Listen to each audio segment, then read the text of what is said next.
El libro de Urantia, documento 93. Maquiventa Melquisedec. Capítulo 5. La selección de Abraham. Aunque sea erróneo hablar del pueblo elegido, no es equivocación referirse a Abraham como ser elegido. Melquisedec sí dio a Abraham el encargo de mantener viva la verdad del Dios único, diferenciado de la creencia común en deidades plurales. La elección de Palestina como sitio de las actividades de Maquiventa se debió en parte al deseo de establecer contacto con una familia humana que personificara potenciales de liderazgo. Al tiempo de la encarnación de Melquisedec, había muchas familias sobre la tierra tan preparadas para recibir las doctrinas de Salem como la de Abraham. Existían familias igualmente dotadas entre los hombres rojos, los hombres amarillos y los descendientes de los anditas al oeste y al norte. Pero nuevamente, ninguna de estas ubicaciones estaba tan favorablemente situada para la subsiguiente aparición sobre la tierra de Micael como la costa oriental del mar Mediterráneo.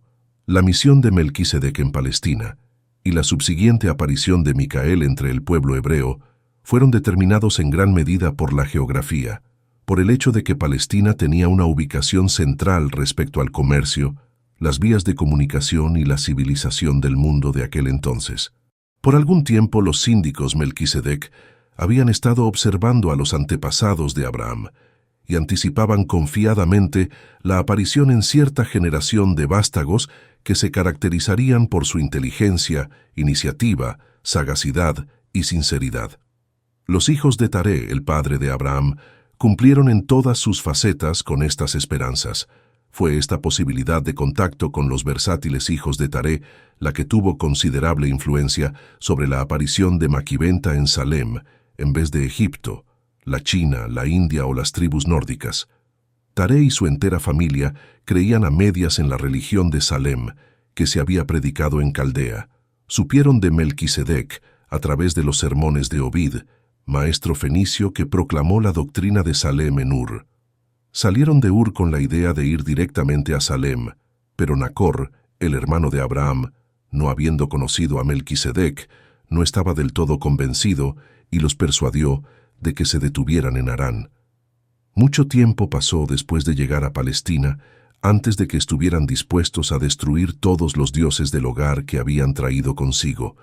Abandonaron lentamente los muchos dioses de Mesopotamia, a favor del Dios único de Salem.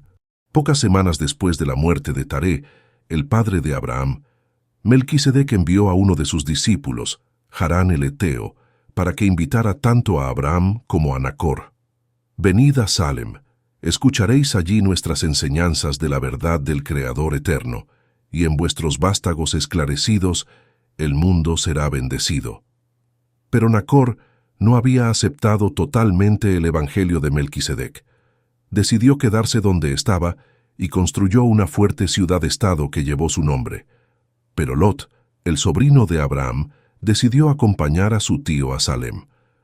Después de llegar a Salem, Abraham y Lot seleccionaron una fortaleza en las colinas cerca de la ciudad para poder defenderse de los muchos ataques sorpresivos de los invasores del norte. En esta época, los eteos, asirios, filisteos y otros grupos se incursionaban constantemente en las tribus de Palestina central y meridional. Desde su fortaleza en las colinas, Abraham y Lot hicieron peregrinajes frecuentes a Salem. No mucho tiempo después de haberse establecido cerca de Salem, Abraham y Lot viajaron al valle del Nilo para adquirir alimentos, puesto que había una sequía en Palestina. Durante su breve estadía en Egipto, Abraham halló a un pariente distante en el trono egipcio y sirvió como comandante en 2 expediciones militares de gran éxito para este rey.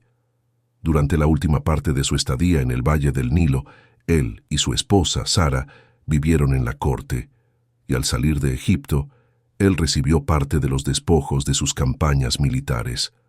Abraham hubo de apelar a una gran firmeza para dejar atrás los honores de la corte egipcia y volver a la tarea más espiritual patrocinada por Maquiventa. Pero Melquisedec era reverenciado aún en Egipto, y cuando se le planteó la situación en su totalidad al faraón, éste instó encarecidamente a Abraham que fuese a cumplir con sus votos para con la causa de Salem. Abraham tenía ambiciones monárquicas y, camino de vuelta de Egipto, planteó a Lot su plan dirigido a sojuzgar todo Canaán y su pueblo al gobierno de Salem. Lot se interesaba más por los negocios. Por lo tanto, después de un desacuerdo que surgió posteriormente, se fue a Sodoma para ocuparse del comercio y de la ganadería. A Lot no le apetecía ni la vida militar ni la vida de pastor. Al retornar con su familia a Salem, Abraham comenzó a madurar sus proyectos militares. Muy pronto, se le reconoció como gobernante civil del territorio de Salem y tuvo bajo su liderazgo una confederación de 7 tribus adyacentes. En efecto, con gran dificultad pudo Melquisedec frenar a Abraham, ardiente de fervor por salir a conquistar las tribus circunvecinas con la espada para que éstas pudiesen llegar más prontamente al conocimiento de las verdades salemitas. Melquisedec mantenía relaciones pacíficas con todas las tribus circunvecinas. No era militarista y nunca fue atacado por ningún ejército de los que iban y venían. Estaba enteramente de acuerdo en que Abraham planteara una política de defensa para Salem, semejante a la que eventualmente se puso en vigor, pero no quería aprobar los esquemas ambiciosos de su discípulo para la conquista. Por esto, hubo una ruptura amistosa de relaciones y Abraham se trasladó a Hebrón para establecer su capital militar. Abraham, en vista de su estrecha relación con el ilustre Melquisedec, poseía gran ventaja sobre los reyesuelos circunvecinos. Todos ellos reverenciaban a Melquisedec y temían indebidamente a Abraham.